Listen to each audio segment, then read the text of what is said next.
Kerala, God's own country, या कहें कि ईश्वर का अपना राष्ट्र। जी हाँ, केरल का नाम लेते ही बताइए आपके मन में सबसे पहले क्या आता है?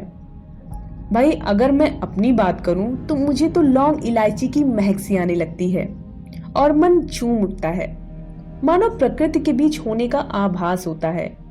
वहां की नदियां, पहाड़, वन, समुद्री तट सभी मनमोहक हैं। इन्हीं सब प्राकृतिक संपदाओं से भरपूर केरल की एक और विशेषता है जो सभी को अपनी ओर आकर्षित करती है। वो है केरल की साक्षरता दर।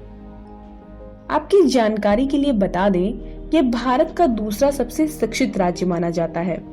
केरल भारत का एक विकसित और खूबसूरत राज्य है जहाँ के 93% लोग शिक्षित हैं। टकसली धारणाओं को पीछे छोड़ते हुए केरल में साक्षरता के प्रति संवेदनशीलता की जड़ों को तलाशने के लिए हमें इतिहास के पन्ने पलटने होंगे, जहां 1817 में तिरुवनंतपुरम की रानी का शासनादेश उल्लेखनीय है, जिसमें उन्होंने प्रजा की शिक्षा के खर्च का वहन पूर्णतः राज्य का कर्तव्य माना है, जिससे कि समाज में अराजकता न हो और वहां के नागरिक कर्तव्यनिष्ठ हों। ठीक इसी क्रम में कोचीन के चोल राजाओं ने भी विश्वविद्यालय का निर्माण और शिक्षा की सुविधाएं उपलब्ध कराने में कोई कसर नहीं छोड़ी थी।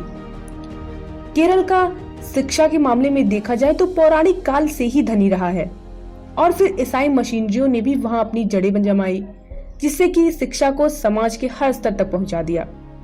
सरकार ने भी पठन पाठन पर काफी ध्यान दिया और आज भी सालाना बजट का 37% शिक्षा के लिए अनुबंधित किया जाता है।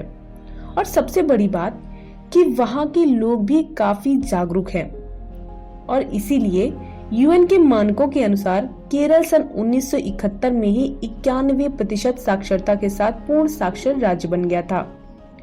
लेकिन एक पहलू चिंतन और अन्वेषण होने की मांग समय समय पर उठाती रही है, वो है शिक्षण के आवरण में धर्म परिवर्तन का काला कारोबार। कुछ गैरकारी संगठन, सरकारी मशीनरी और मुसलमान संगठनों ने शिक्षा के द्वार तो खोले, लेकिन उसकी आड़ में बड़ी कुटिलता से धर्म परिवर्तन भी करवाते हैं, जिससे हमारी सभ्यता और संस्कृति का लगातार ह्रास हो रहा है। इसके चलते हमें अक्सर केरल में हिंसात्मक समाचार सुनने को मिलते हैं।